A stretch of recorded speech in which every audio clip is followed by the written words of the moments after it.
आज सर्वदलीय बैठक हुई और उस सर्वदलीय बैठक में पूनम जी आपको भी बधाई, क्योंकि सबसे बड़ी बात यह है कि सभी दलों ने कहा कि जो भी सेंट्रल गवर्नमेंट का स्टैंड रहेगा हम उसके साथ हैं। और ये दो देशों के रिश्तों की बात है और बांग्लादेश का ये इंटरनल मैटर है, तो जाहिर है कि उसके लिए सभी दल बधाई के पात्र हैं कि एटलीस्ट हम एक पेज पर नजर आए इस एक कंडीशन को देखते हुए। लेकिन शिवम त्यागी, चैलेंजेस की बात क्योंकि हो रही है और खुद एस जयशंकर की तरफ से स्टेटमेंट दिया गया कि लगभग 19,000 लोग वहां पर फंसे हुए हैं, 9,000 उसमें स्टूडेंट्स हैं जिनमें से कुछ पिछले महीने वापस आ चुके हैं। क्या ये सबसे बड़ा कंसर्निंग पॉइंट इस वक्त ये नहीं है कि भारतीयों की सिक्योरिटी को लेकर हम किस स्ट्रैटेजी के साथ आगे बढ़ रहे हैं, सुरक्षित उनकी वतन वापसी कैसे होगी?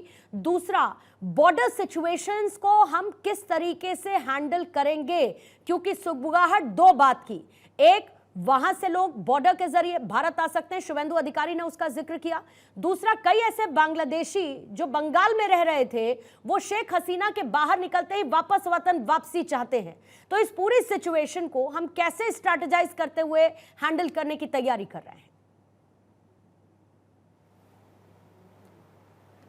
देखिए पूर्णिमा जी, ये तो एक रियलिटी है कि जब आपके जो पड़ोसी होते हैं कहीं ना कहीं जब वहाँ पर डिस्टेबलाइज चीज़ें होती हैं तो आपको इम्पैक्ट करती हैं और इसका असर जो है देश पर होता है। लेकिन हिंदुस्तान एक जो देश है, यहाँ पर लगातार इस तरह की स्थितियाँ हम बहुत लंबे समय से देख रहे हैं। हमारे जो कहीं ना कहीं जितने भी नेबर्स हैं, जितने भी पड़ोसी हैं, उनके साथ क्या स्थिति हुई ये देश जानता है।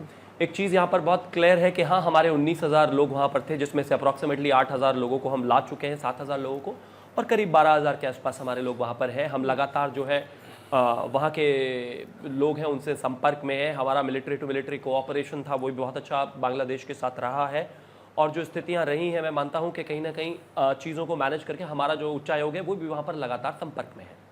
दूसरी बात यह है कि जो बॉर्डर के इश्यूज़ की बात है, बिल्कुल कहीं कोई दो राय नहीं है। बीएसएफ को जो है और स्ट्रॉन्ग किया गया है वहाँ पर और फोर्सेस को डिप्लॉय किया गया है और ये इंश्योर किया गया है कि कोई ना आए, क्योंकि कोई अगर आएगा तो हो सकता है उसमें से कोई आतंकवादी हो या कुछ और हो, तो जो आने वाले समय में हमारे लिए एक थ्रेट हो सकता है। हम उसको इंश्योर करेंगे और कर्ब करेंगे कि इस तरह की दिक्कतें वहाँ पर ना हो। तीसरा, कोऑपरेशन की जहाँ तक बात है, यस, ये स्थिति ज़रूर जो है बदली है, व्यवस्था परिवर्तन वहाँ पर हुआ है और जिस तरीके से माइनॉरिटीज़ पर, अल्पसंख्यकों पर वहाँ हमले हो रहे हैं, इसको लेकर सरकार ने चिंता जताई और क्लियर कट एक स्टर्न स्टैंड लिया है कि उस पर जो है काम होने की आवश्यकता है। सरकार उस पर लगातार काम कर रही है। लेकिन एक चीज़ जो हमें देखने की आवश्यकता है कि हमें उस तरीके से पैनिक करने की आवश्यकता नहीं है। हिंदुस्तान फ्रजाइल 5 नहीं, टॉप 5 इकोनॉमी में से एक है। जब इस तरह की स्थितियां नेपाल में माओवाद की हुई थी तब भी हम यही सुने थे कि भारत के साथ बहुत बुरी स्थिति हो सकती है, सबने देखा। जब मालदीव्स के साथ हुआ तो तब भी यही कहा गया था कि नहीं नहीं, भारत के लिए एक बहुत ही चिंता की स्थिति है। कोई चिंता की स्थिति नहीं, हमने देखा। श्रीलंका के साथ जब हुआ यही कहा गया, पाकिस्तान के साथ जब हुआ यही कहा गया। और आज इसके बाद अगर हम बात करें बांग्लादेश के साथ हो रहा है, तो लगातार कुछ लोग जो है एक भ्रम और डर बनाने की स्थितियां लगातार पैदा कर रहे हैं हिंदुस्तान में। हिंदुस्तान कोई कमजोर देश नहीं है। हम हर तरीके से अपने इंटरेस्ट को सिक्योर करने में कामयाब है। हमारी पहली प्राथमिकता है कि जो हमारे देश के लोग हैं, हमारे जितने भी भारतीय हैं, जितने भी हिंदू हैं, सब वो सुरक्षित रहे, बेहतर रहे, माइनॉरिटीज का वहां पर ख्याल रखा जाए। और इसी स्टैंड को लेकर जब अगर बराबर के देश में व्यवस्था परिवर्तन हो रहा है तो हमारा कोऑपरेशन इसी तरह करें। अफगानिस्तान से लेकर और आज हम जो है बांग्लादेश तक आ गए। हिंदुस्तान की सरकार ने हर स्थितियों में अपने लोगों को प्रायोरिटी पर रखकर निकाला है उन देशों से बाहर और अपने संबंधों को बदस्तूर जारी रखा है। लेकिन तब इशू सेंटिमेंट्स का नहीं था ना, एंटी इंडिया सेंटिमेंट्स बांग्लादेश में और खास तौर से जो ऑपोजिशन है उसको लेकर जो है वो चैलेंज तो है ना शिवम।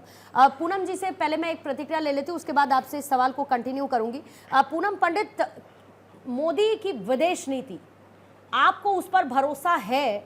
अब इसमें कोई दो राय नहीं, और मैं ये इसीलिए कह रही हूं क्योंकि हमने ऐसे बहुत सारे उदाहरण देखे जब इसी विदेश नीति के चलते हमने भारतीयों को न सिर्फ सुरक्षित वतन वापसी हम लेकर आए, बल्कि ऐसे बहुत सारे सोशल सिक्योरिटी या फिर इकोनॉमिक सिचुएशन से हमने अपने देश को बाहर निकाला, फिर चाहे पड़ोस के देशों में कुछ भी हो रहा हो। और आज क्या यही वजह रही कि सर्वदलीय बैठक में आप सब ने एक सुर में कहा कि जो सेंट्रल गवर्नमेंट का फैसला है हम उसमें उनके साथ हैं?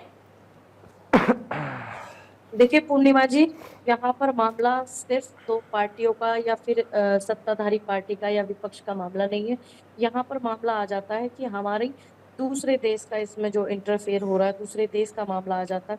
तो इसमें बिल्कुल इंडिया गठबंधन के जितने भी साथी हैं, तमाम कांग्रेसी हो या फिर कोई भी पार्टी हो, हम अपने देश के प्रधानमंत्री के साथ में खड़े हैं, क्योंकि ये हमारा कर्तव्य बनता है, दायित्व बनता है। बशर्ते एक चीज का और हमें ध्यान रखना होगा। अब हम बात करेंगे बांग्लादेश पर, जो मामला ये सारा हुआ है, क्या ऐसी नीति रही शेख हसीना जी की जिनको अपना देश छोड़ करके भागना पड़ा? क्योंकि वो विपक्ष को, अभी मेरे बड़े भाई बोल रहे थे, सीनियर पत्रकार हैं शायद, बोल रहे थे, देखिए 15 साल से जो स्थितियां बनी हुई थी, उन्होंने सिर्फ सत्ता में जमा रहने के लिए विपक्ष को दबाने की कोशिश की।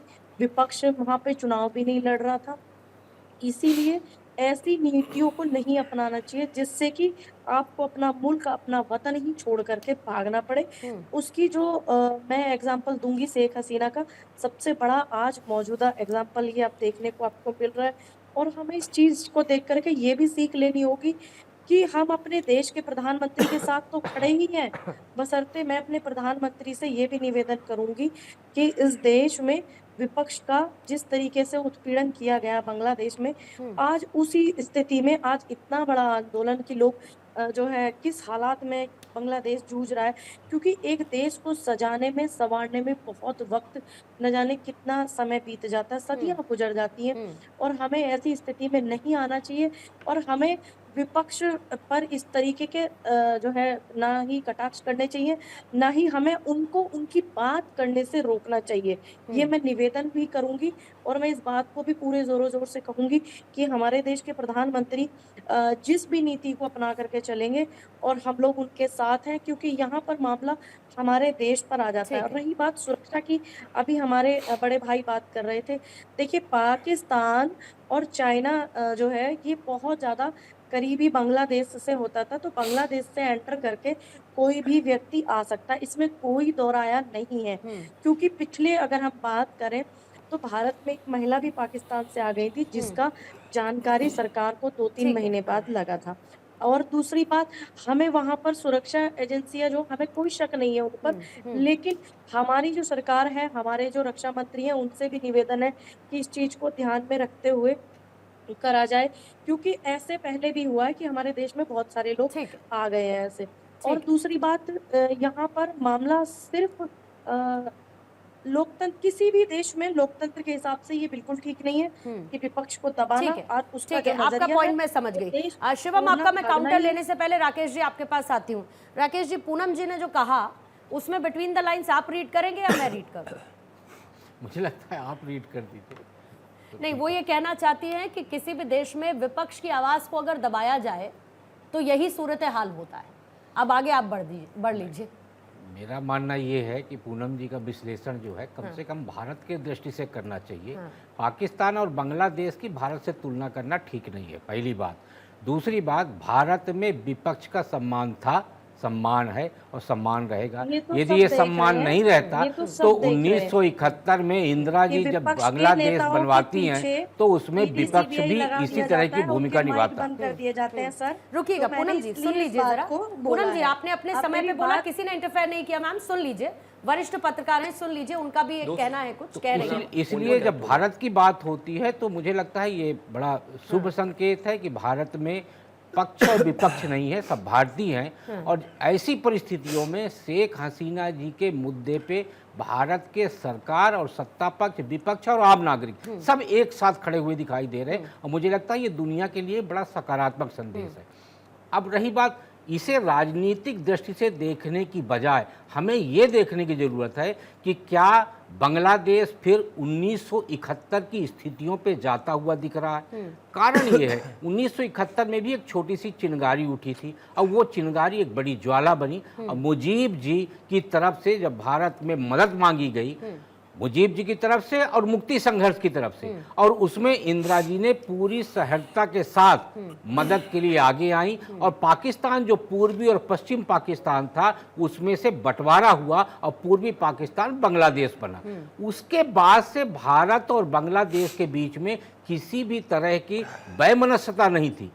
बीच में जरूर जब 6 बार वहाँ तख्ता पलट हुआ सैन्य की तरफ से, फिर खालिदा जिया जब बनी तो जरूर थोड़ा सा बॉर्डर एरिया में संकट की स्थितियाँ आई, लेकिन शेख हसीना जब जब वहाँ शासन पे रही हैं, भारत को आर्थिक और दूसरी तरह की यानी आतंकवादी गतिविधियां और देश विरोधी गतिविधियों का सामना नहीं करना पड़ा। तो ऐसी स्थितियों में हमें ये देखने की जरूरत है कि या भारत please select कर सरकार दीजिए। जिस पोजीशन पे है उस पोजीशन पे क्या वो आगे वो स्टेप उठाएगी जो 1971 में इंदिरा जी ने उठाया था। ठीक है।